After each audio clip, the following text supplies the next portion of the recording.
We should have sound now. Sorry about that. It's been a long couple days. Okay. As I was explaining, you can now see the chat that I see because we figured that out on Friday. I just have to bring my laptop with me over here. Have a 10-foot extension cord here. Have a 10-foot USB cable here. Let's hope I don't trip and kill myself. Anyway, um, it's been a bit of a day. I've been video editing since like 8 a.m. And filming since 8 a.m. I'm working on the beginner's guide, the first part, and a manual's routine to go with it, and I'm going a bit over the top. So I need a few minutes to like come back to reality before I start lifting. Let's see, chat, where are ya? Okay, Robert. Sharp pain at the frenulum during manuals. Pain lasted 5 seconds, went away completely in 1 minute. Stop session 7 hours later. During sleep had pain, wake me up. Next day, no problem. Advice, it sounds like you just irritated a nerve. I'll give it a week off to be safe, but in general, grip a little bit lower than the frenulum beforehand. So like I normally say like a quarter of an inch to a centimeter below the glands. You do 2 centimeters and see how that feels.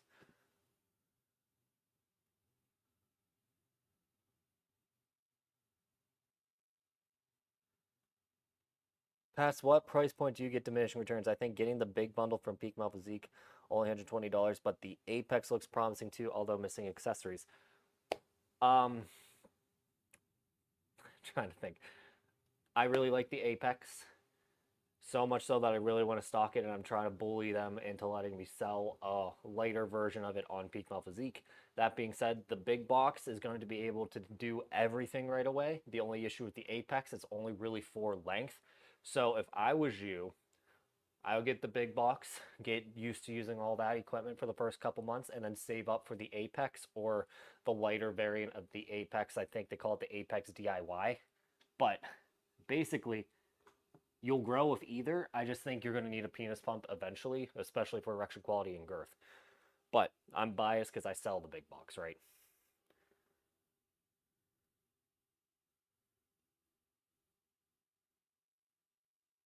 Boogaloo, I've had my most gains on retention. I like to delve more deeper into that philosophy. Okay, I'm going to need a bit more specifics. Are you talking like you've gained like a quarter of an inch since it's been a thing, or you've been doing it before I even brought it up? I'm going to lower the camera a bit. But I'm glad you're gaining, regardless.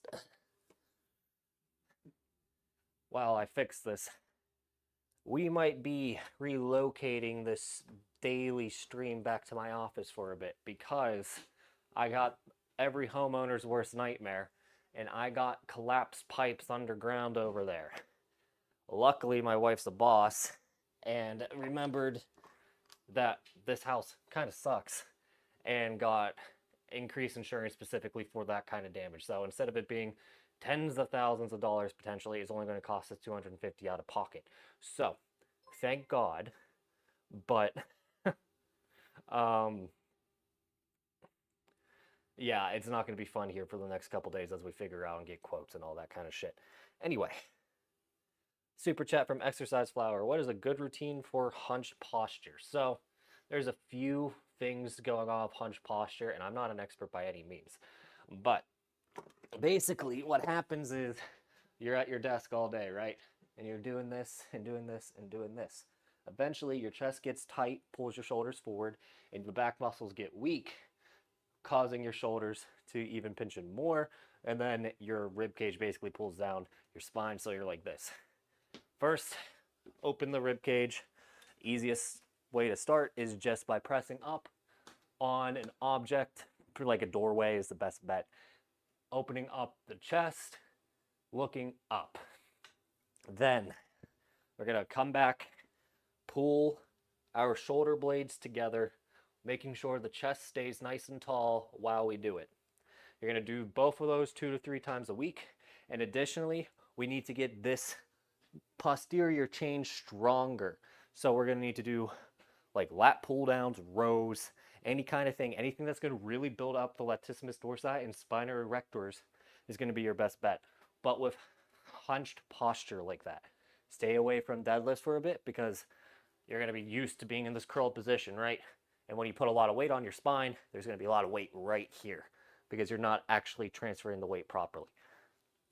That's as much as I can give you on this penis enlargement stream. Okay.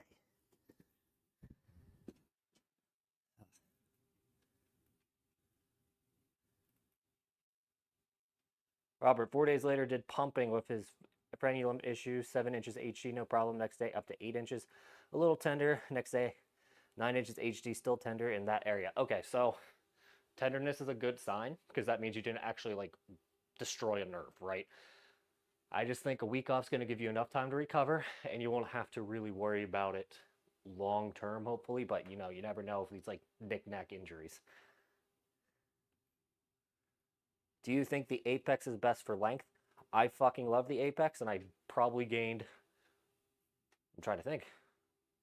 I've gained close to an inch with the apex. Like, if we're talking cumulative length, I've gained over an inch and a half, but like total stuck length, it's going to be an inch. I love it. I'm only going to be selling things that I absolutely love on Peak Male Physique, so if it's on my site, it's going to be great. Adam is a good friend of mine, at least when it comes to penis enlargement and stuff like that in this friend circle. So, like, he has my seal of approval.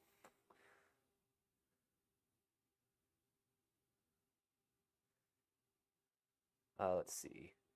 Mr. Tool, I am trying to pump using Girth. I never had such great success with pumping like this. The edema is way lower, my glands expanded way more, and my flaccid hang was great for hours. I'm assuming you're doing intervals, correct? If so, fantastic. That's what I want to hear. Hardy, I got to bring this back up here. I'm actually quite nearsighted. Oh, right, next stuff. Okay, Robert, I'll bring that up in a minute for posture. I really need to get this in me so I can start lifting some.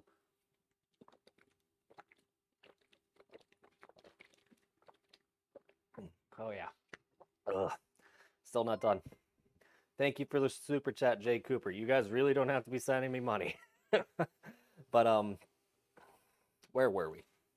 Hard, I'm just going to call him Hardy. Any point in the scraping bundle stretch prior to extending, if all the tension is in the middle, I get the steel cord and ribbon where all the tension is vertical section down the middle. So when you do these weird stretches and scrapes, you're actually releasing a ton of growth factors because the cells that are in your penis secrete growth factors at a mild rate basically all the time. But they get stored in the ECM. That's like the stuff around the cell. So that's going to be your collagen fibrils and everything like that. And when you brush against them, they literally ooze all these growth factors. So when we do the weird twist, we are literally wringing out growth factors. When we do the scrapes, we are pushing it out from between the fibrils, and then the stem cells go, oh my God, okay, and start producing proteins and all kinds of stuff like that. That was probably the dumbest thing I have done on this stream so far.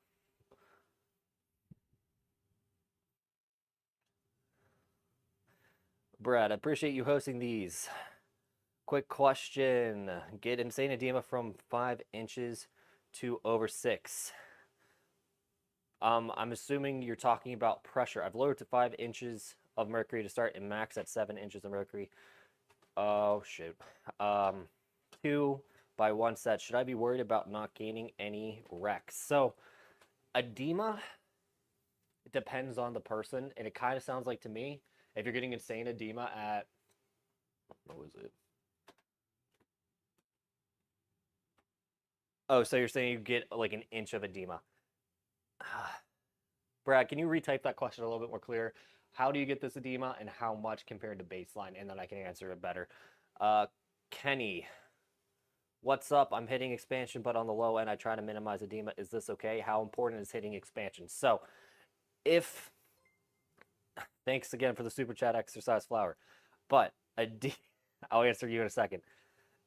6 to 8% is to account for edema. So if you're getting little edema, 6% is what you want to go for. You could potentially even get 4% if you know you're not getting like a crap ton of edema. Like if you still have a lot of vascularity, 4% is still technically good.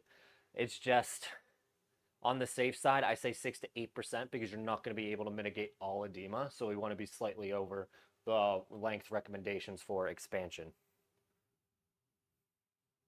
All right, let me get the super chat. How come pumping messes up lower abs, pelvic floor, but extending doesn't? Any tips to combat this? I personally had more issues with extending when it comes to my pelvic floor than pumping. My best bet is that your penis sits at a different point on your pelvis compared to mine. So it's like, let's say, a half an inch up, it can cause more pelvic floor discomfort than where mine sits in comparison.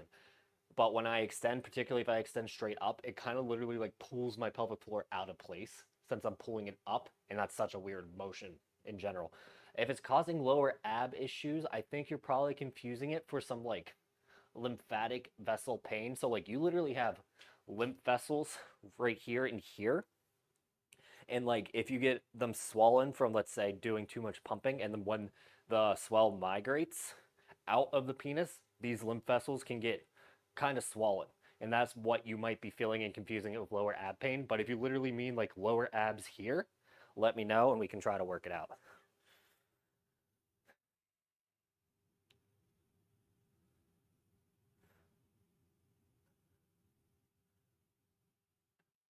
Real talk, how is this community so chill? I'm surprised at how welcoming and everyone is in this community. Steno Lab, I'm not sure if you're talking about r/getting bigger or my channel in particular, but it'd be kind of egotistical to say that it comes from the top down.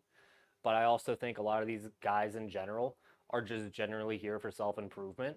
So it's easier for them to come to you and talk to you about these sensitive subjects because they're here with you rather than just trying to, I don't know, show off their physique, for example, or stroke their own ego. Yeah. Now, Daniel, I can see the other most recent chats on the other side of the screen. Reddit has the Reddit issue, and basically what happens is once a community gets, say, over 80,000, it starts picking up all the Reddit isms. So, for example, the top comment's always going to be a sarcastic joke or something like that, and then there's going to be a lot of people just arguing in the comments about what's best, particularly for like these hobby-like groups. And then people are very easily swayed then with like the newest ideas that are not necessarily mainstream. So for example, I consider myself relatively mainstream now. So I have a group, particularly on Reddit, that does not like me because I am pushing things mainstream. Hank to a lesser extent, but he's also a lot less combative than me. But in general, Reddit is just becoming more of a Reddit, and that's kind of the reason why I don't really bother with it as much. Okay, Jay Cooper, for a lymphoseal, that's a bit hard. Any value of 5 inches of mercury for 2 minutes and slow decompression to 0 to help release trapped fluid, or am I benched for now? I am not a lymphoseal expert. I have never had one, so I never had to deal with one. Hank believes that you mostly just want to let it sit and let it pass on its own. I don't think he wants you pumping.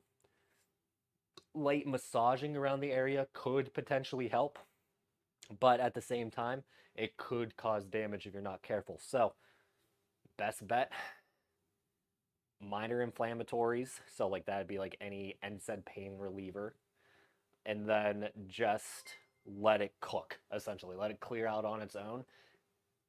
You're better off looking at Hank's stuff than mine though, because like trust me, this is somewhere I'm sorely lacking. I've been injured once from PE outside of blisters. So, I really don't have any experience with this stuff.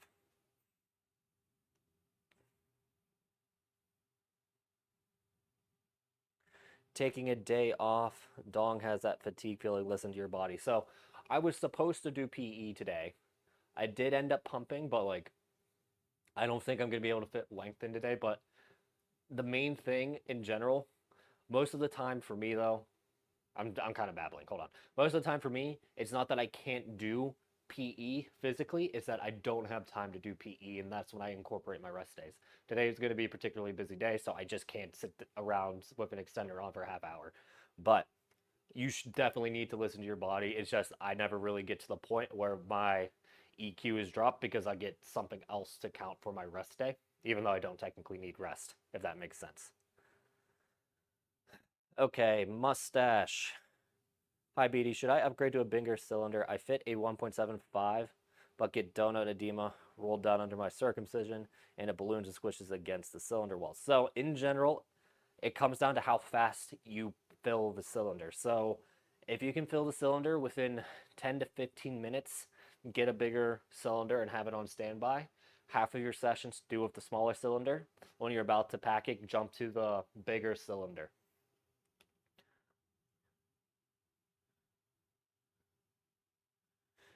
Robert, what BD said about posture. So if we're trying to correct hunchback, strength of lower back, and then what he was saying specifically is to bring the neck back in place because you're gonna like kind of like turtle. Is he's saying behind the neck, press ultra light, and that's gonna be with like either dumbbells or a barbell, and you do this. If he's saying pressed, yeah. I could see that. It's going to really help pull and work these parts of the back to pull your shoulders back. For neck stuff, though, it's going to be literally this. And you do that about 10 times throughout the day, 3 times throughout the day. And it should help fix your neck. So Tula said he's been gaining with interval pumping with less edema and a girth band. So most of that's going to be from the girth band not allowing edema to travel up. But if you're hitting expansion and stuff, fantastic. Just be careful with causing hypoxia.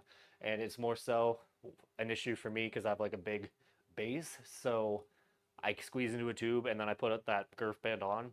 And then it's basically just choking out my dick. But in general, you should be okay. Just keep an eye on it.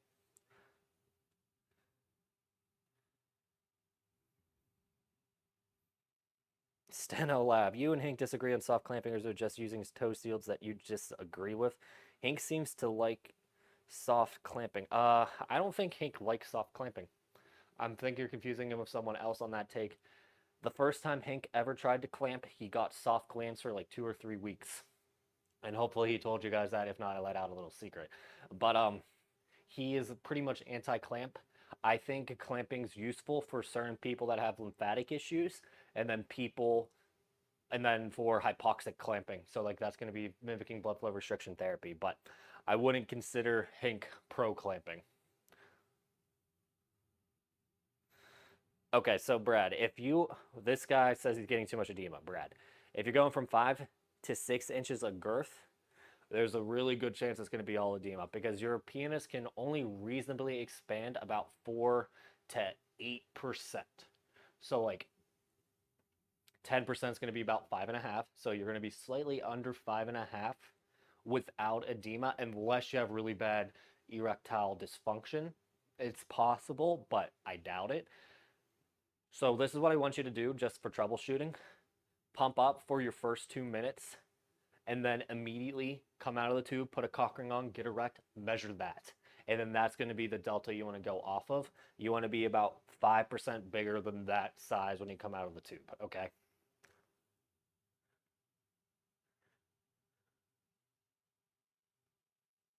Okay, exercise flower. When he's talking about his pain, he is getting in between the fat pad and soft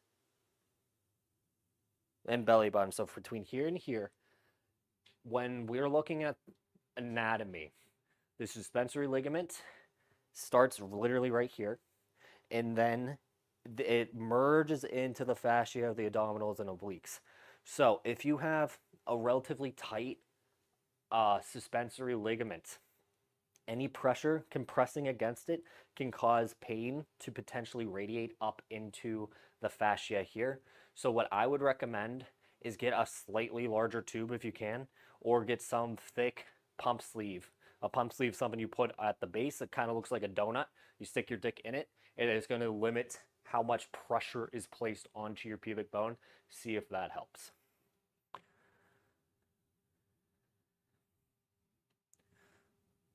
Okay. Boogaloo, under tension. My flaccid is fuller, and my fractions are fuller. IGF-1 more present to work with. Elastic malleability for manual stretches and pumping gains longer.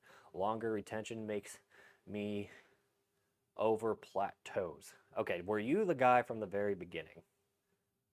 Yes, it is. Okay, cool. So I'm just curious, how are you measuring your IGF-1 levels? Is that just based off of the research that you see? Because you should have more like loose growth factors in general. I don't think it's specifically IGF-1. So like if you're actually seeing a boost of IGF-1 in general, that's pretty fucking cool. But let me know. Like, just elaborate a bit more on that, please.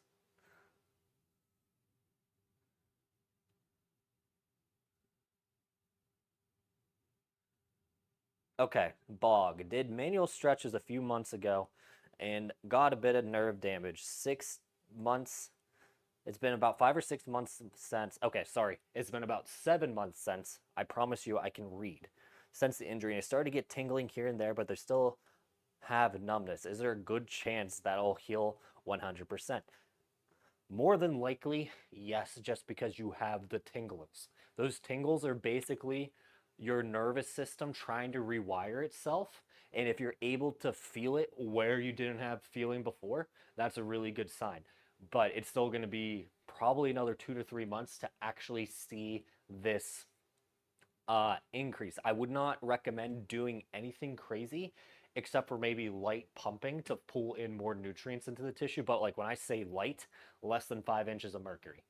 Um, you're going to have a bit of penile atrophy if it affected like erectile function and response, just because it's use it or lose it. That's why a lot of older men lose size when they get older, because they're literally just not having as much sex. Their penis shrinks because it's not reaching like the sustainable amount of function to work or to, keep that tissue.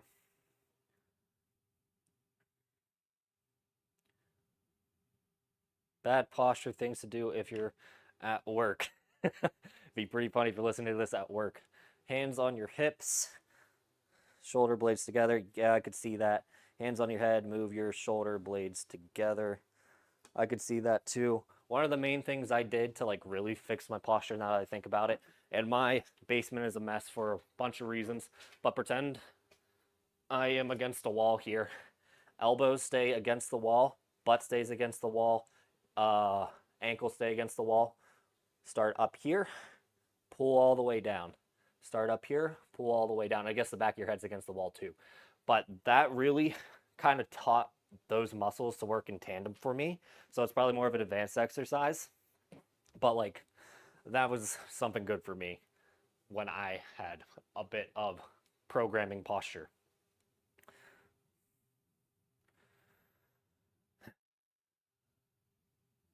Whoops. Where did my chat go? Okay. I also feel a good amount of burning a few times a day. Okay, that's a little weird, but I would not be over concerned. Have you been to a urologist about this? Because that's going to be a little bit more helpful than me. I didn't realize I was like kind of sitting off screen a bit. Okay, back to this. I'm going to be lifting soon, I promise. Maybe. I should lift. I really should. Uh, Sir Chris, good afternoon. What product is good for jelqing? I've been doing stretching for a while. After stretching and jelqing, I'll pump for about 5 to 15 minutes. I mean, it depends on what jelks you're doing. We don't really teach jelks anymore, but any like coconut oil based lotion is going to last a while and it's going to keep the skin nice and hydrated. That's my main go-to for any kind of lubricant with penis enlargement. You don't need any crazy vasodilators or anything. If you really want to get crazy, get vitamin E oil, and then that's going to be pretty damn good. Hello, Tony. Steven, I'm overtrained and therefore not having erections. I need to rest, but I'm afraid to develop fibrosis due to lack of blood flow in this time. Can I use pump to stimulate the fibrosis or stimulate the erection? So, think about it this way. If you're overtrained, particularly in the penis, you are only going to need at most a week off to be back to like normal function. You're not going to develop fibrosis in that time, and if you do, it's going to be so minuscule that your first couple of PE sessions are going to like mitigate it. So like don't even worry about it, just take the time off. You stressing about fibrosis is actually going to lead to more fibrosis than just taking the week off. Okay. Would you consider topical anti-androgens like Hank uses if you had hair loss? Yes. So I just don't know if I'd use topical finasteride just because it's a little bit more harsh. There was a research peptide that I can't remember the exact numbers. It's called RU something something something something. And it was basically an anti-androgen that did not impact DHT production. So like it's going to be completely localized to wherever you put it. The only reason why it seems like it stopped clinical trials is that the company was bought out by another pharmaceutical company, and they just kind of gave up on the project, even though it was going to be pretty promising long term. If you look at the hair loss community, though, there has been reports of heart palpitations on it, but they only were noticed it with one source, with particularly with one factory or one compounding pharmacy. So like it's up for debate if it was actually from the RU or if it was from this tainted uh, compounding agency. But in general, if I had hair loss, and honestly, it might be just a good idea to keep it because my wife loves my hair and I don't want to lose any of it, to use a little bit of it just to keep my relatively youthful hairline.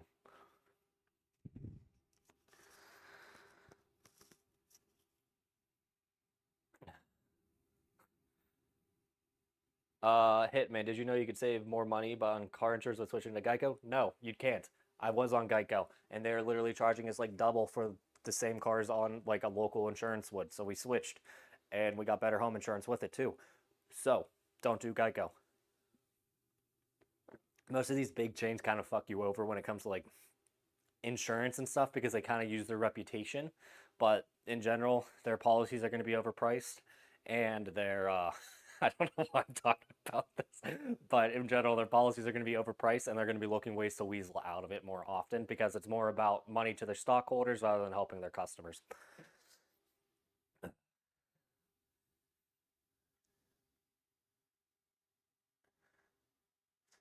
All right, you guys see these bubbling hearts. Are you doing that, or is that the AI of Google doing that?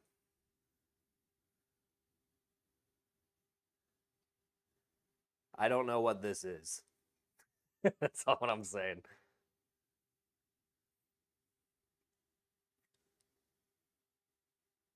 All right, now I'm even more confused. All right, where are we at?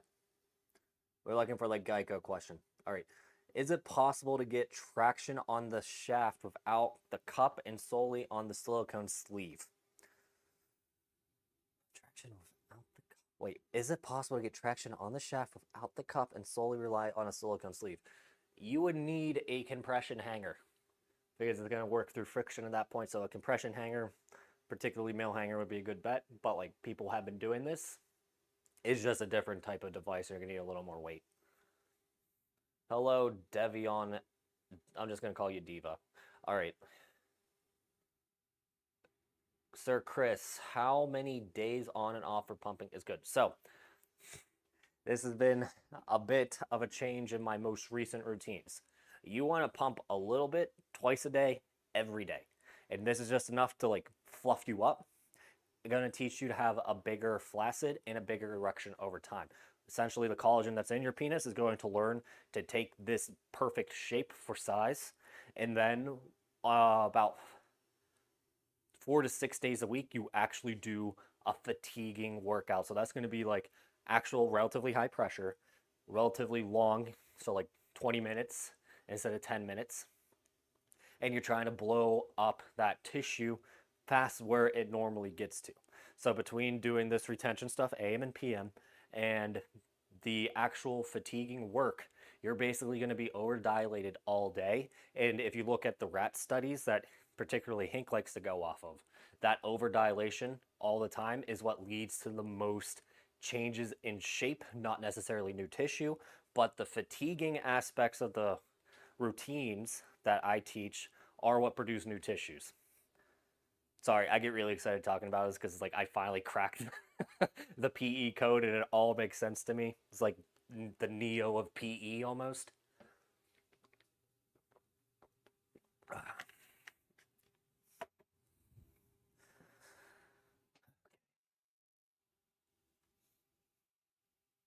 What size do you recommend for a 1.5 cylinder, 1.75 cylinder, or 2.0? I want to give you guys my rent money, but I want to make sure the sizing is okay.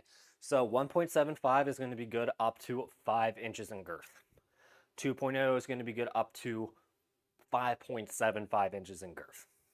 If you wait like 10 days, we're going to have 2 1/8 cylinders, and that's going to be good for girths up to 6 1/4. And what I mean by that is if you're 6 1/4, you will have at least a half an inch to expand.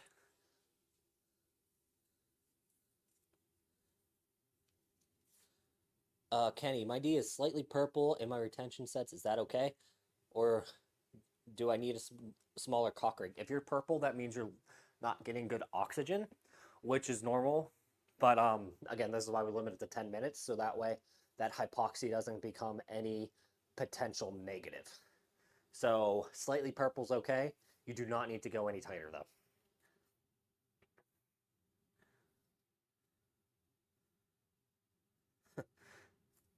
Robert, thank you for the friendly limit advice. Hard to take a day off, let alone a week, but I will take a week off, and cardio games are coming off all the time off. So what I've noticed, particularly after, let's say you've been doing PE for about 6 to 8 weeks, that deload week, there's a big chance that you'll actually gain some size because you're going to overcompensate with that rest to build a lot more proteins because they're not constantly being broken down. So there's a chance, I'm not promising it, but I've noticed this trend with myself where I'm going to be slightly bigger after a deload week after the first session the following week. Okay, let me try to get this set up for some lifting because we've been down here for 35 minutes and I have not gotten off my ass. But I already did fasted cardio this morning, so it's not like today was a total waste. Jeffrey, can you explain why the difference between the 3-pack white rings versus black rings? I'm guessing you only use one size from either kit, so how many kits should I buy? Okay, so blood flow restriction therapy rings, the BFR rings, the black rings. We sell those in packs of 1, 3, 5, and 10, I think. That's going to be for soft clamping, and since they're smaller diameter, you can stack these rings much easier. The white rings are just typical cock rings. We could technically take them out of the package, but like we get them pretty cheap, so it's just easier to sell you 3 rings, and then you have 3 rings that you can use over the year. So white rings are going to be more for typical wear. I prefer BFR rings in general because I can control the pressure a bit better. I use the BFR rings for retention stuff.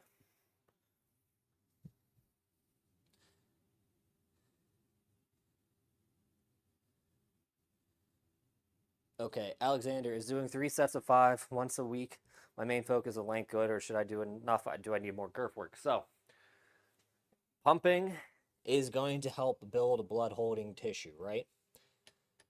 Blood holding tissue responds best to mild pressure over an extended period of time.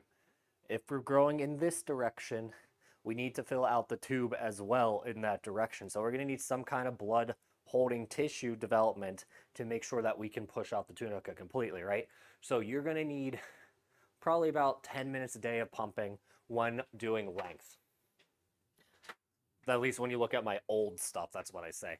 Lately, I've been doing pumping AM, PM length work, pumping right after my length work, and I've been like still growing like a fucking weed.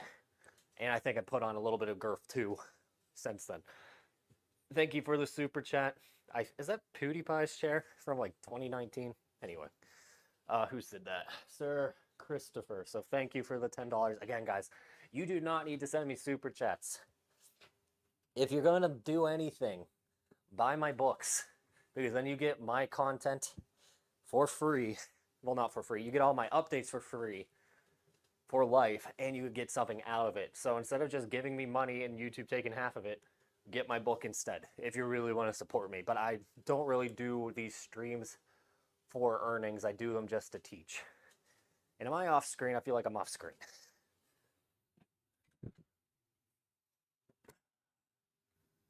I was off screen. We're going to move you. Whoops.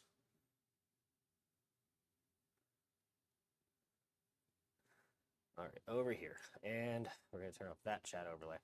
All right. Easy peasy. Give me 1 second to pull up the right one. Okay. Tula, thanks a lot, sir. I have seen the biggest deal with PE is edema, let alone other things like injuries, but edema could be a good idea to make a study on that. Problem is no one's going to take me or Hank seriously if we like do a proposal at a university, for example. So all of this would have to be out of pocket. And I talked to Hank about this. It's going to be like, I don't know, at least 100,000, upwards of 300,000 to do just a generic penis enlargement study. Because then we need to hire researchers and everything else. We got to worry about adherence and everything else. It's a nightmare.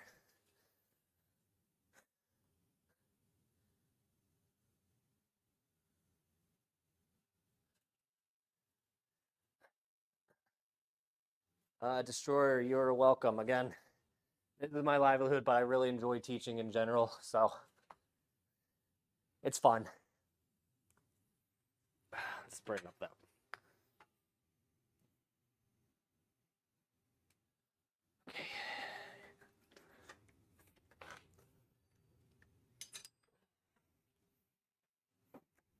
Ugh. Okay. Hanging 5 pounds of 30 minutes and going to increase 5 pounds to 35 minutes after my deload next week. When do you think I should add weight and not time? So, a few questions. First, if you are hitting strain and everything else at 5 pounds, 30 minutes, no reason to go up in weight. No reason to go up in time. If you are not hitting length metrics after your routine, then go up in weight or go up in time.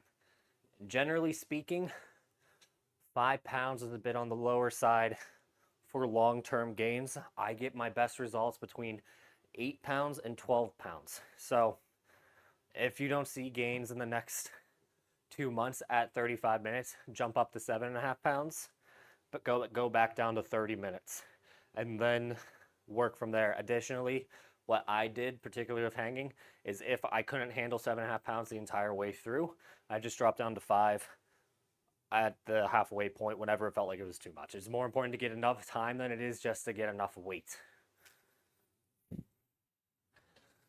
Okay. Ooh. Ooh.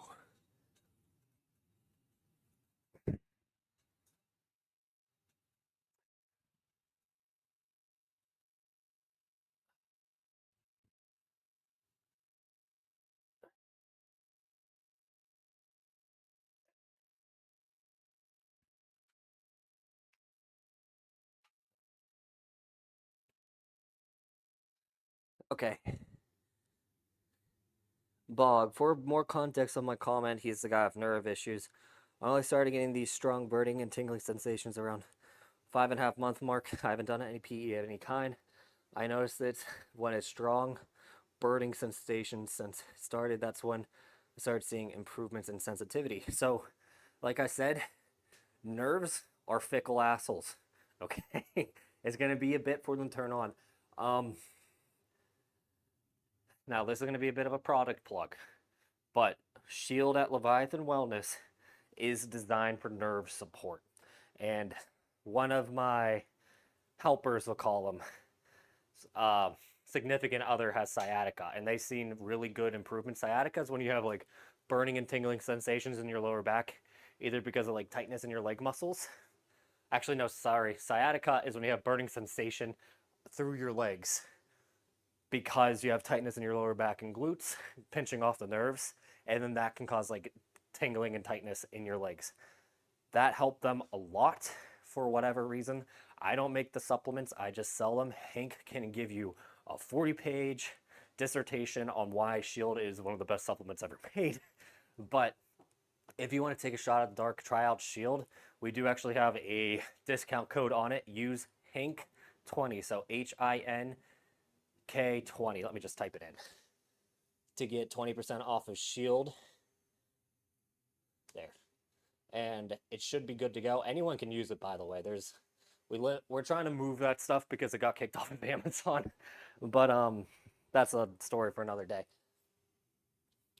And that should just kind of help with nerve healing in general.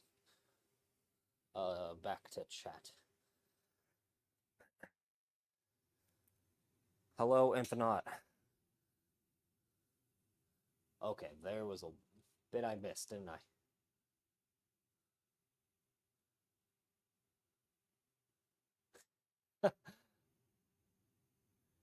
Where the fuck did I stop? Okay, we did that one. ASD got hemorrhoids since it started L-citrulline 5 months ago. I stopped pumping and L-citrulline a couple months ago. They still persist. I'm not sure if they're correlated. This is something you want to talk to your primary care physician about because it could simply be something in your diet other than PE and stuff. I've never heard hemorrhoids from PE. I could see it being possible with L-citrulline though. That one. If doing PE 3 times a week can do 5 to 6. Okay, sorry, the hemorrhoid one threw me off. If doing 3 times a week, can I do 5 to 6 weeks and 1 week off and focus on length with some girth work? I would not even worry about doing deload weeks with that low of frequency. You're basically going to be practically healed throughout the entire week at any point, so you don't have to worry about it. Is light swinging okay while hanging? More than likely, just don't try to like jump up and down and do jumping jacks with it. It's the violent changes in tension is what's going to cause injury. When you say a week off, ask Kenny, are we doing any feeder sets? That's a good question. I haven't given it much thought. I would personally not do any feeder sets for at least 3 days. And that's going to help with any lymphatic drainage issues potentially. But like if you're not hitting the fatigue rate, actually no, when you do the deload, do not do it. Shit, this is hard. This is really hard. Okay. Deconditioning breaks. So that's the month off, no PE period. Deload weeks, pumping AM and PM, probably fine. Just don't go beyond 70% of your working pressure.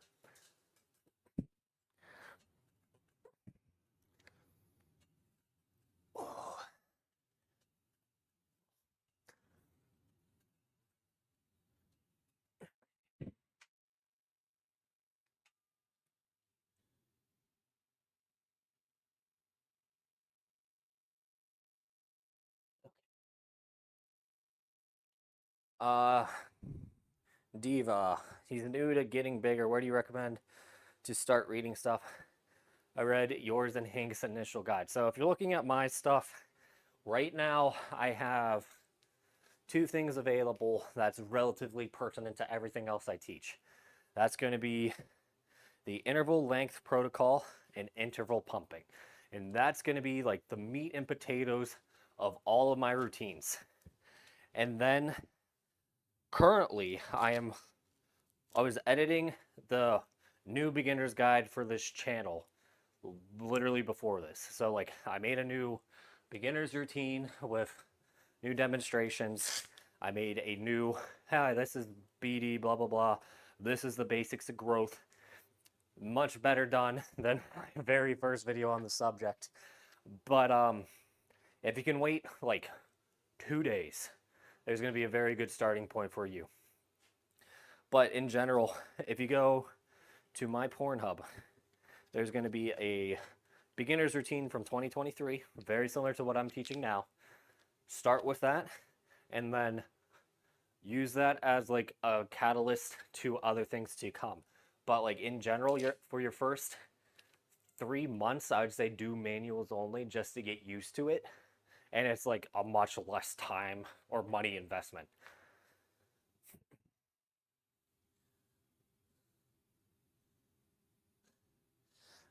Okay. Is that for us natty guys? DHT important to have to maintain erection. Hinks was so unfair in finasteride when he cited the article he was using 1 milligram of weight per day in rats. So I didn't watch Hink's video. I'm a terrible business partner and friend. But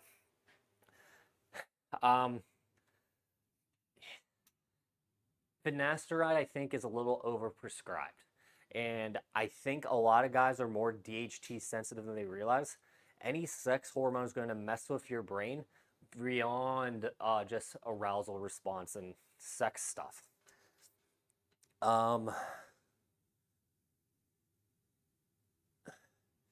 Some guys can literally crash their DHT levels with finasteride and not have any issues with erection quality.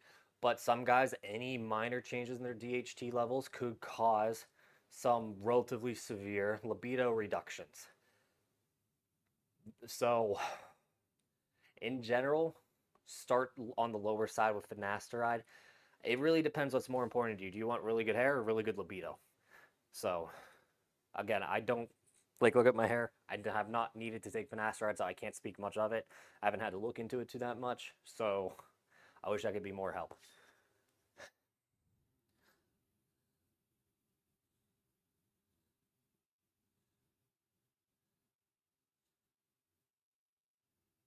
Mustache. Is it normal for your glands to fold into itself with high tension extending and back extending? You are like at a weird point in your vacuum belt. This happened to me when my coronal ridge was a little bit too big compared to my actual tip. Your glands will grow in like a couple months. It won't happen. Let's see. Hitman. Did you know bungee gum has properties of rubber and gum? I did not.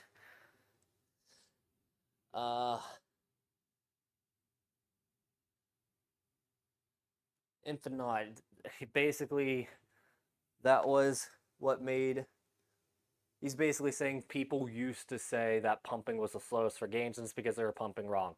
3 sets, 20 minutes is not going to be nearly the same as 10 sets, 2 minutes. It's going to be a completely different kind of fatigue profile. Any set over 10 minutes as well is just going to lead to a lot of edema, and that does not equate to gains.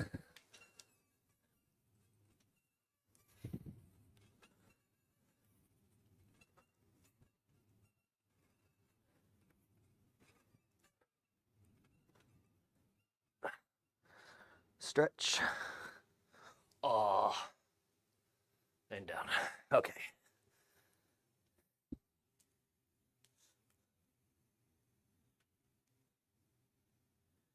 I can't read right now.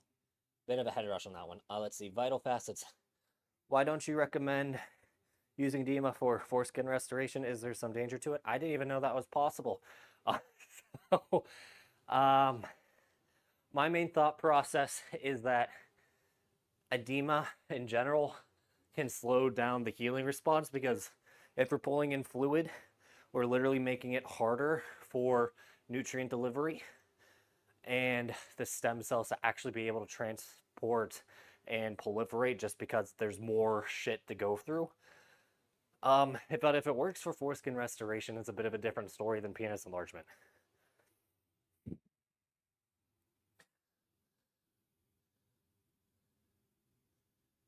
Super chat. Jesus. Okay.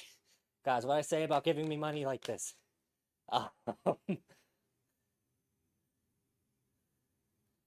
Okay, I saw. Wait, what? I saw a swollen ring on flesh puffed out after I took Vigor, and I put some aloe vera on it, but it's definitely concerning. Where are you seeing the swollen ring? I will only use bigger rings from now on. I think there's a very vital keyword missing in that chat. Okay. Wait, there's no way. BFR rings are out of stock though. Red, are you online? We literally just ordered 1,500 of them. I thought they were delivered. Get on the stream and tell me if BFR rings are out of stock. Okay.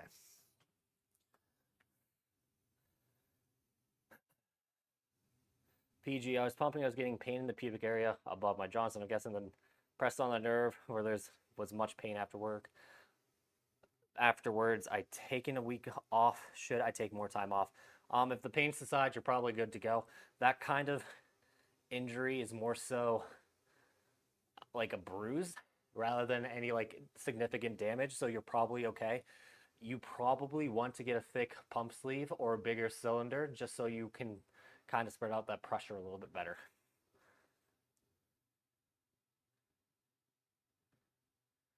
I mean, Infinite, I make a significant amount of money off of my dick, so I'm going to be doing a lot of work to my penis.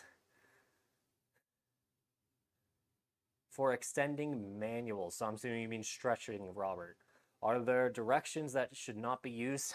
I particularly think left and right's somewhat useless unless your erection literally pitches to the left or pitches to the right. Not necessarily curves, it's a different thing, but literally shoots out to the left or shoots out to the right. Only do that if that happens. And then up, for me, puts a lot of pressure on the pelvic floor. So don't do up. And I don't even think it's that effective of a stretch. Okay, give me, I don't know how long it's going to take me to do 8 pull-ups.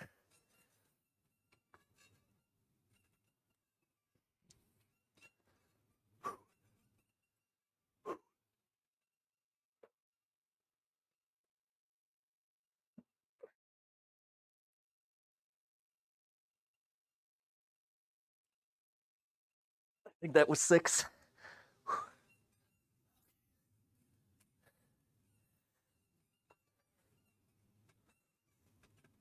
Ugh. Those are probably relatively ugly. Ugh.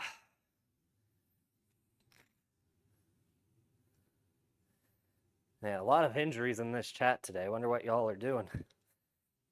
Ugh.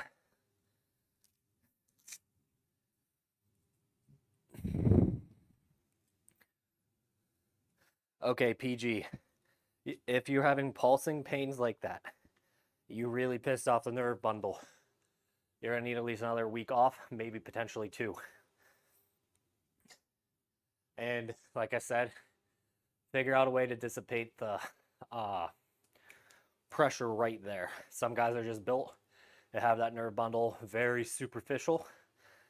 So wider tube, really thick fat pad. Like they make like pussy shaped, the ones that are like 1 inch to 2 inches deep of nothing but silicone.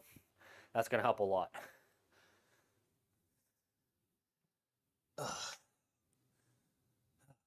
Man, I don't know how many chats I'm behind on. A lot. Mohammed, I couldn't get to you in time. I'm sorry. Okay. Within what type of extending do you recommend for an upward curve correction? First of all, upward curves are fantastic. It just depends on how deep it is, but like I have a bit of an upward curve. That shit's really good for stimulating woman's anatomy, if you get my drift. But in general, you just need to produce a little more collagen on the top than the bottom. So what you do, a lot of people just take the extender and they put like a marker or something right below the bend, and then that's going to like cause the collagen to stretch more on the top rather than on the bottom.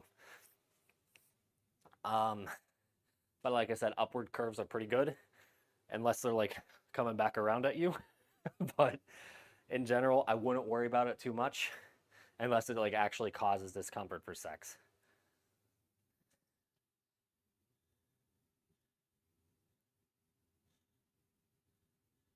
Infinite, 8 to 12 pounds. How long did it take you to advance to that weight? Sounds like a circus act. So like, I've been doing PE for a long ass time. I've been hanging since 2019. I was doing up to 15 to 20 pounds at one point. Now, I literally just go between 8 to 12 pounds, avoiding stress adaptation. So I'll basically go up 2 pounds every month for about 3 to 4 months. And then I will take a bit of a break, come back, and then I'll start at 8 pounds again. And there we go. It's not so much a circus act as it is just a bit of planning.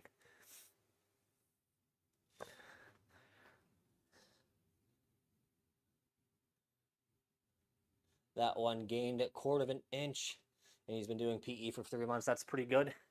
Now, like, let's extrapolate. If you could do that 0.2 for three more times, you're going to be 3/4 of an inch longer this time next year. So that'd be pretty cool.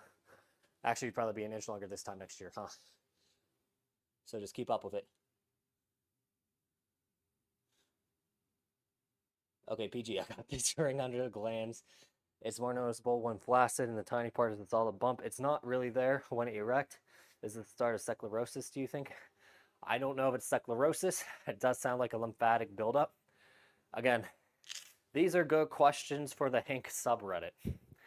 I have been incredibly lucky to not get injured. As much as I wish I could help you, I'm not going to be able to help you as much as I wish I could. So again, seek proper help. Potentially go to a urologist. But r/Hink is going to be a much better bet. You should not be doing any PE with that kind of noticeable bump under the glands.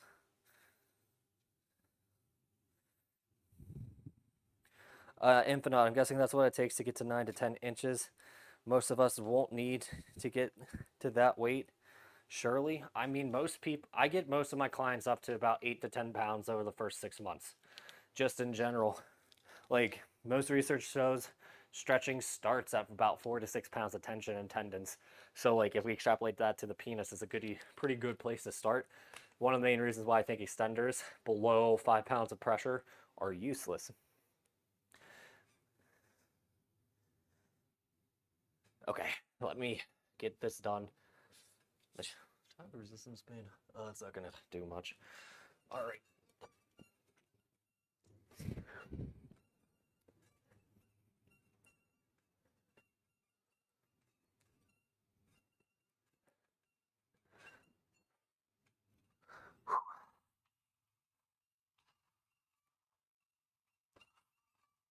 Ugh. Hang and drop. Okay. Stino, I just got finger shields in the mail. Could I get any use out of it? So you're talking toe shields? Yeah, it's just for every BFR ring I use, you're gonna need at least 3 toe shields. They're okay. A lot of people use them. I just much prefer cock rings because they last a lot longer. And the guy that was really a proponent for toe shields was fucking crazy. So, like, a broken clock is right twice a day, but that usually, if you put a bad taste in my mouth, I don't take anything you say seriously.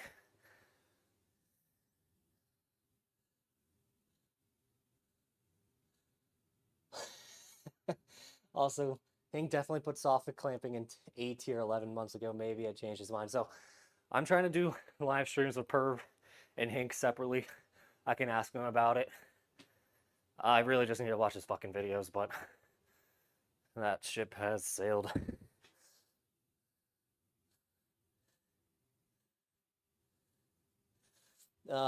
Semen retention has been a superpower for me. It gains in the gym as well. So, semen retention is a double-edged sword. It teaches you not to give in to impulses. But at the same time, a lot of people take it too far and start developing prostate issues. So, like, you should really just be ejaculating, I don't know, between every 3 days and every day, depending on your libido. Like, I need that release every day. Otherwise, I'm like half erect almost all day, and it's very impossible to do anything. I'm a very horny individual. It's just how I am. Some guys get into the habit of chronic masturbation, and then their motivations just drop along with it because they're not supposed to be masturbating that much naturally. But I'm not a big proponent of semen retention just because it can cause a lot of damage to the prostate long term.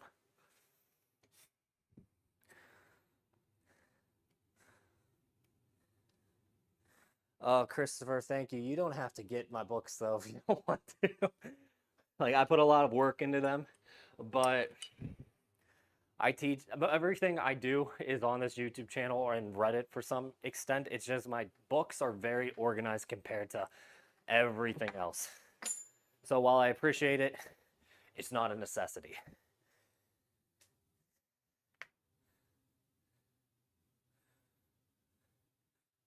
I'm looking forward to being a grower and a surpriser. So, like, in general, PE is going to make you a shower over time. It's just going to be, if you're a shower now, you're going to be a bigger shower later. And if you're a grower now, you'll be less of a grower later. Solid pull-ups. Thank you. I was a little self-conscious with them. Website working, not working right now. Anyone else? My assistant said the same thing, but I pulled it up and it was working fine for me. So I'm assuming it's like a Southeast United States issue and like a server issue. But I'll message my IT guy to make sure.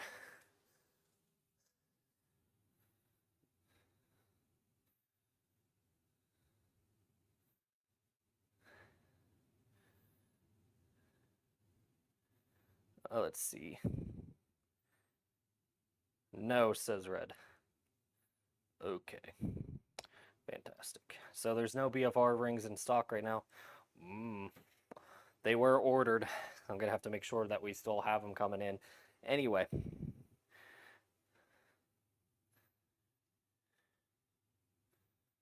Issues with Shopify. Knowledges. Sorry, I just want to make sure that I'm not crazy or ignoring a problem. Okay. On some days, I'm only able to do one feeder set due to my schedule. Me too. Still working just fine. It's more so that you get into the shape as often as possible, but it's not a God set. Wait, hold on. Red has 900 rings, but I'm not sure if he's able to put them in stock. So let me do that real quick. Again, sorry guys. This stream is going way too long. I'm not even halfway done with my workout. I might just skip a set of rows and then just do triceps and forearms because, you know, business. That's more of my priority, my arms. Let's see. Fuck. That inventory.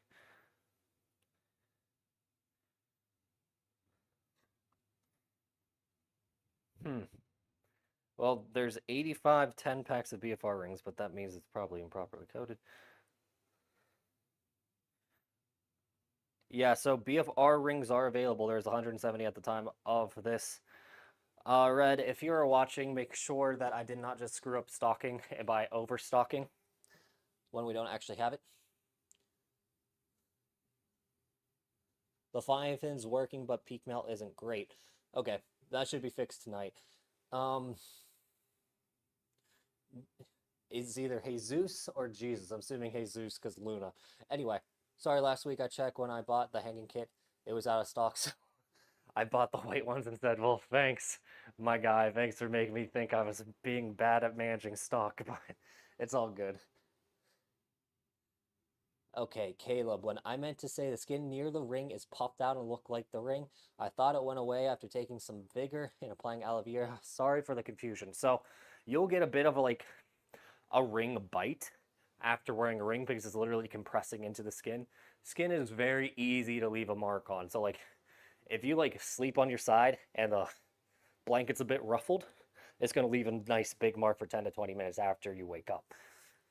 Those are usually the best naps, but in general, that's nothing to really worry about unless it's like with pain, not so much discomfort, but like actual shooting pain.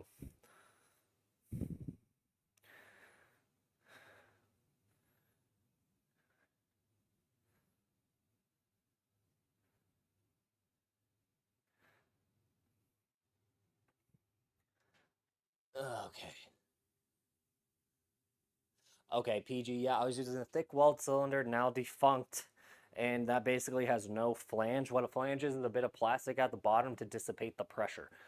A lot of people like that kind of cylinder because you can literally just be bigger in the cylinder because it can literally push all the way to your pelvis. But at the same time, it can cause nerve damage if you're not careful.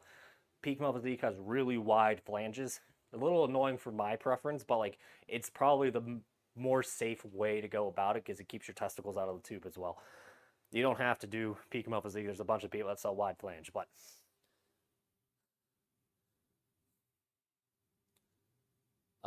let's see. Hey BD, could you explain feeder sets a bit more? Like I just did a feeder set in interval extending, got 4%, stretch flaccid increase. Then before workout, do I still need to do my entire workout then? Huh, so you were longer than normal after doing feeder sets. Okay, that tracks. The tissue is relaxed.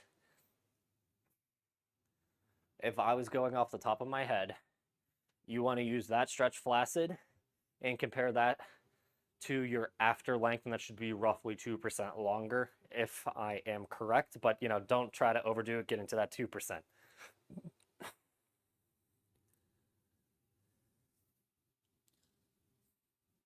Robert, I think I skipped a couple, but been doing PE for 6 days a week, over a year without a break. 1 week off should do a bit of a reset too. If you do that much PE, my guy, you probably want to take 2 weeks off.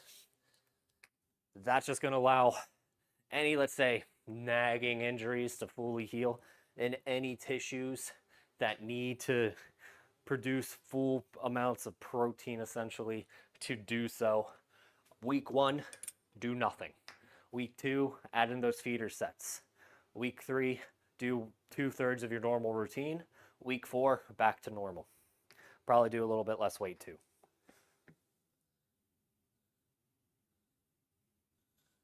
Matthew, bought the book bundles last month. Thank you for your purchase. Only able to do 5.5 to 6 inches of mercury, and I've only been doing manuals and rank. Should I be gaining now? In your opinion, should I do vibration? Okay, vibration, I need to write the guide on. Don't touch that just yet, newbie. Second, it has been about 3 weeks. In general, length gains take 4 to 6 weeks to be apparent on the ruler. And now, there's a good chance if you measure right after your sessions, you will be substantially longer than your starting size. And that's a very good sign for what's to come, because essentially your tissues are fully stretched out. It's showing how big you can be under the proper conditions. So if you really want to see if it's working, do that. And if it's not, we probably want to mess with your routine a little bit.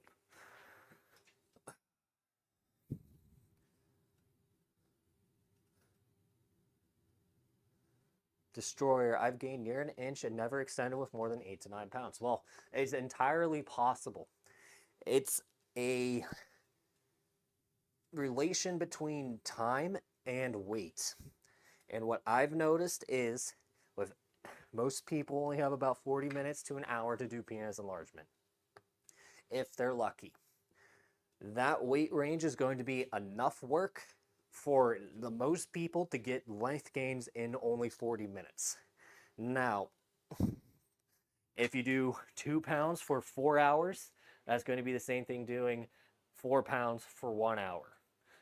It's just that simple. It's a work equation, right? So if you can figure out what works for you, like whatever total work factor is enough, you can do it with whatever weight. It's just thicker tunicas might need thicker weight, more weight, and the lighter tunicas potentially need less weight, longer time.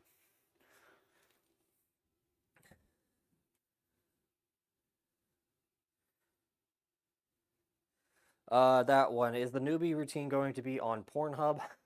It's going to be on the Pornhub, and we moved over the forum that I was working on last year to be the forum for Peak Male Physique, so it'll be available on that as well. So you won't have issues accessing it if you can't use Pornhub. Hey Diddy just purchased my book. Thank you. You guys are just throwing all kinds of money at me. Out of curiosity, through your journey, have you ever paid attention to your ability to reach the posterior fornix in your partner? I have always been able to do it, okay? Is this something I learned recently? But 1 out of 4 women, like uterus, tilt back towards the spine. I think it's called a lying uterus or something along those lines. But essentially, their uterus is completely out of the way for penetration. So women like that can take basically a lot more dick. and it's a really foul way of putting it. But like, it's much easier and less uncomfortable for them to take really large amounts. And basically, the way you can tell is where they get cramps. My wife gets cramps in her lower back during her menstruation, so like, she has that kind of uterus. So for me, like, the difference between 7.5 and 9 has made no real difference in sensation for either of us. She definitely thinks 9 is slightly more enjoyable than 7.5, but I wouldn't say like it's a night and day difference. It's more so the girth changes that really set her over the edge.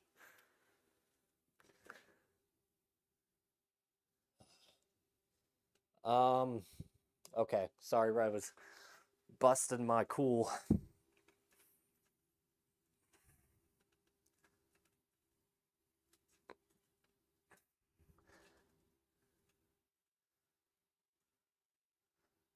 PG. If I split in April, I was 6.5 a month ago. At Max Near Q, I was 7.25. Only started doing occasional extending in July. Well, I regress heavily if a long break, or should I implement retention now? 2 to 3 weeks off, you won't see that much of a difference. And if you do lose size, it'll come back very quickly with that short of a break. I wouldn't worry about it too much, dude. The site is just misbehaving for some odd reason. I'm not sure why it's doing that a few minutes ago. Hey, Forsaken. Red told me that I didn't refund you yet. Make sure that we do that, okay? Anyway. Naruto. What vibration motor do you use? Okay, it's on Amazon. Red, if you are still here, can you link it? And we're going to be selling something very similar on Peak Mal Physique. We're doing a little tweak to the design to make it fit my thought process a bit more. I was trying to make it fit 2 different thought processes, and it ended up making the vise like over 7 inches long. So we just are going with vertical orientation, so it's going to be about 4 inches long, but the connection is going to be much more sturdy that way as well. Anyway.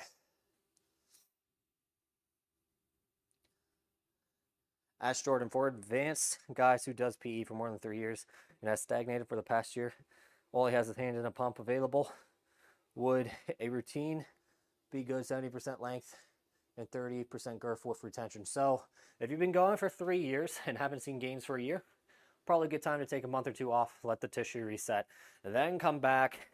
I do 80-20 normally. 80% length, 20% girth.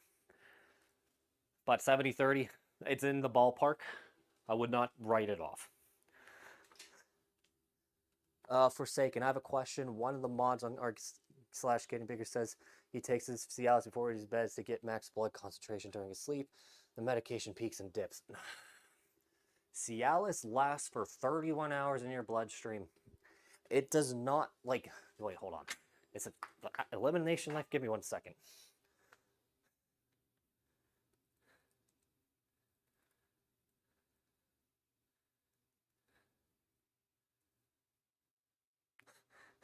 Oh, okay.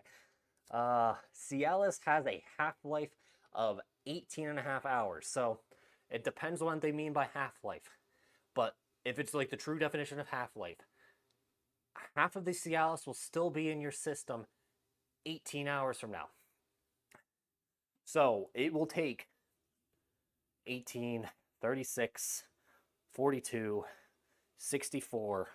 What's 64 plus 16? You get the point. It's going to take like 80 hours to get out of your system completely. It does not matter when you take Cialis other than when you have not taken Cialis. So like, let's say you need a boost right before sex. You haven't taken Cialis in 2 or 3 days. Take it 30 minutes before sex. It'll be at very high saturation at that point. But it's in your system for 18 hours at almost full dose. So don't even worry about it. It'd be different with Viagra. Viagra is only 4 to 6 hours. Then it would make a little bit more sense to take it before bed if you're that dead set on nocturnal erections. But like, your dick's very active at night to begin with. You do not really need to be taking any kind of PDE5 inhibitors before bed because you're going to be having crazy nocturnal erections anyway, unless you have some significant health problems.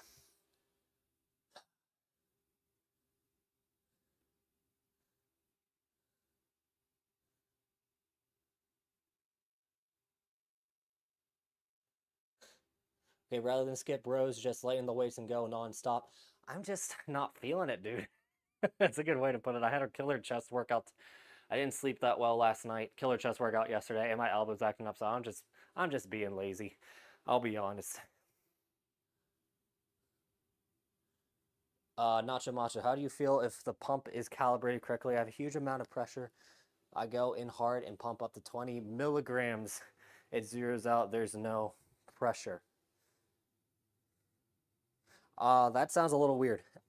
First, make sure that you don't have an issue with the connection point between the vacuum handle and the pump. I gotta stop this, my elbow's acting up. But if there's an issue with the connection between the pump, the white little flange at the top, not the flange, bulkhead. That's a aquarium term, but bulkhead, where the pump connects. If that doesn't seat properly, it's gonna zero out. Then if you're zeroing out and actually losing pressure, your pump is more than likely broken. If it's just the gauge doing that, but you're keeping pressure, there's probably some kind of leak in the airline before anything else. But like, the best way to fix it is just to get a new air pump. I know we sell them on Peak Physique, but I think you're in Europe, and that's probably gonna be a little more expensive. So if you look up brake bleeder kit on whatever version of Amazon or eBay you have, it's going to be pretty similar to what we have at Peak Physique. You just take the cylinder hose that we do supply, the supply hose, whatever. Sorry, mumbling and bumbling. And then connect it to your new brake bleeder. Ow. Sorry, I'm just trying to get pretty angles for the camera.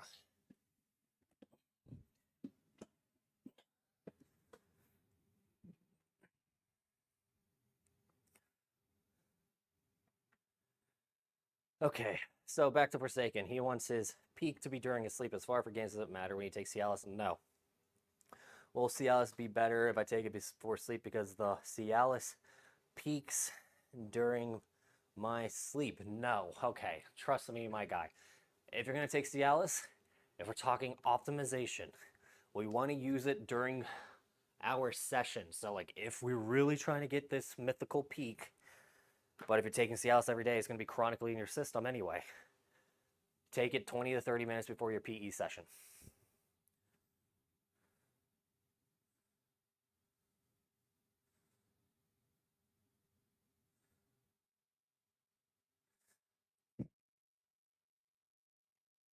If my wife enjoys 9 inches, well, you actually type 9 feet, but 9 inches, more than 7.5, I believe you when you say that she is a size queen. So it wasn't always like this.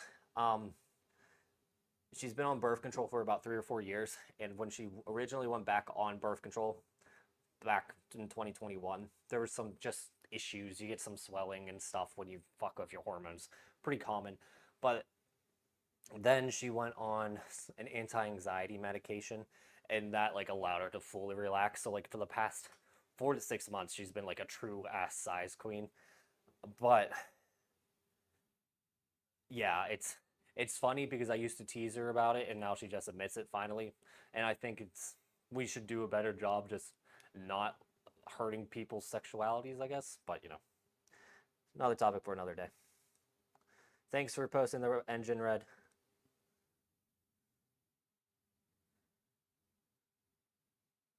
Aru, is there any significant difference between vibration horizontally versus vertically? Huge. And I explained this in my Golden Path Part 4 video. But basically, if you're doing what I do, and it's the only thing that's actually shown increases over baseline in size, you want the motor vertical because that allows for direct transfer of the energy to the tissues. Vibration plate therapy has direct contact with the vibration engine directly to the tissue. Stem cells do not know what plane of axis they're on. It does not matter if the lines are coming in this way or this way. They will be stimulated. The collagen will still be fatigued because that energy has no place to go but then into the tissue, causing fatigue as well. It is kind of ridiculous that we're still that people don't believe me on this, even though I'm the only one showing gains. at this point, at least documenting games. I don't know what other people are doing, and at this point, I don't care. This has been a sticking point with me, so if there's a lot of snark, it's not you, Aru, it's literally everyone else that thinks that they are so smart yet have not gained with it. And I hope they clip this and send it to them because I am tired of their bullshit. But anyway, matters a ton. Vertical is the only thing that actually makes sense. If you want more information, check out my Golden Path Part 4 video.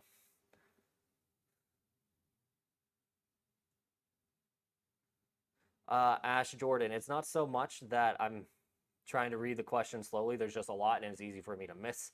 You asked if a good routine of 70 to 30 with maintenance and pumping, if it's possible to use retention on the rest days. Something didn't come in. I did see that question. It's good enough, but I usually do 80-20. Retention on the rest days is probably a good idea.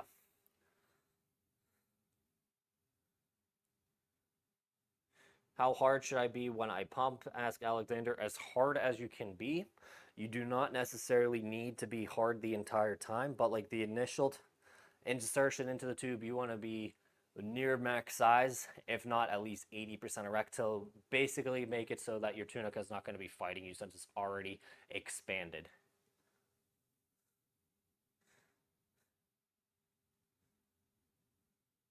Have you had any shipments to the UAE with pumps? I've moved here recently and I kind of had, it's kind of hard to get PE equipment. Luckily, it went through fine in my luggage.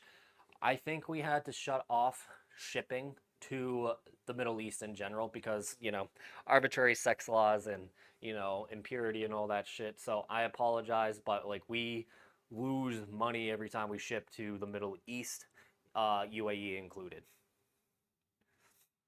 John Ellis, I have not done any foreskin restoration in a while. I have seen mild improvements by just using the Apex extender, but like my main priority is getting to 10 inches long, and then I will grow skin after the fact. I'm already wearing some kind of device for at least 2 hours a day at this point, whether it be pumping or extending. I cannot really add any more to my penis at this time, but I do want to work on it more. Okay, Aru, back to vertical. Follow-up question. What to do if the motor is vertically overlapping with the gland cup? I'm concerned with that vibration so close might cause an issue. Now, this is where it could be an issue. I would actually not do any kind of length work with direct contact with the vibrator in that point. What I would do is I would do my normal length work and then use the vibrator with a pump instead, because like my last video that I talked about this, I gained length by just doing like an hour of length on top of my girth work routine with vibration. So like do your length work, pump up, and then do vibrations. You should get relatively similar results, but don't take my word for it completely just yet.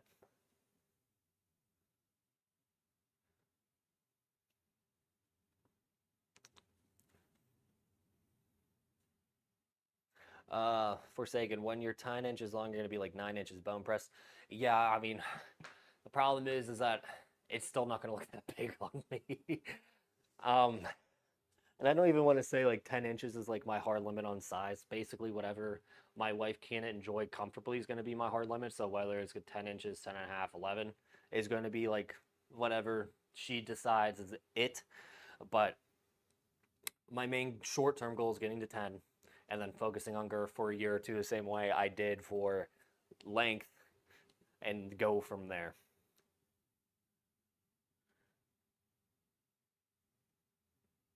Is Leviathan also non-UAE shipment? I believe you can get on Leviathan subs. I'm not 100% sure. I can, but basically, if you go to checkout and it says it's not available to ship, then that's all you need to know. So you can do a dummy order real quick and just double check before you actually browse.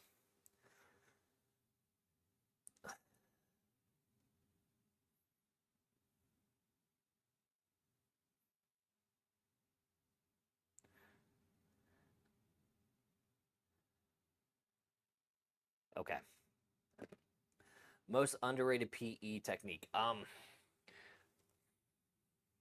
don't know. I would say pumping was for a long ass time, but me and Hank have really flipped the script on that in the past years. Uh,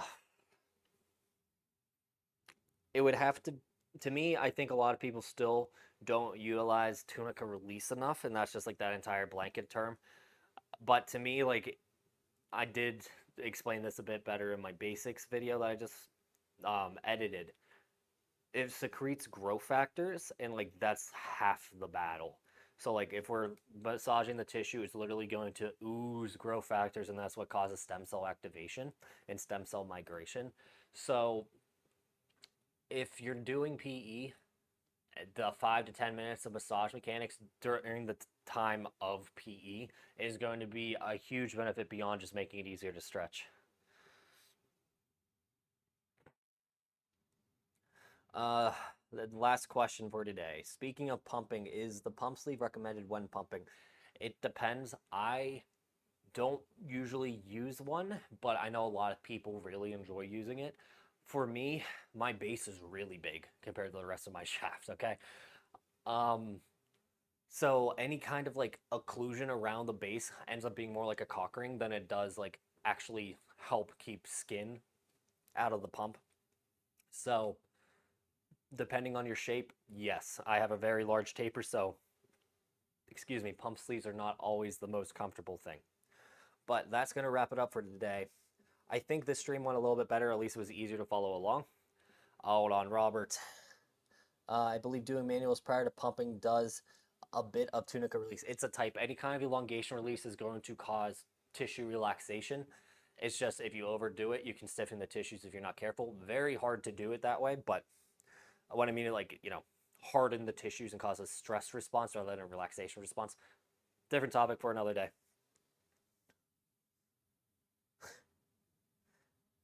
Okay, I guess I'll go on this one. Diddy, man, you're the best in the space. The attention to detail is a game changer. Discovered PE through more plates, more days, and your content made me see the real science to getting real results. Well, I definitely appreciate the compliment. I am just here to make it as easy as possible for everyone else to gain because I struggled so fucking much. But again, thank you, and I will talk to you all tomorrow.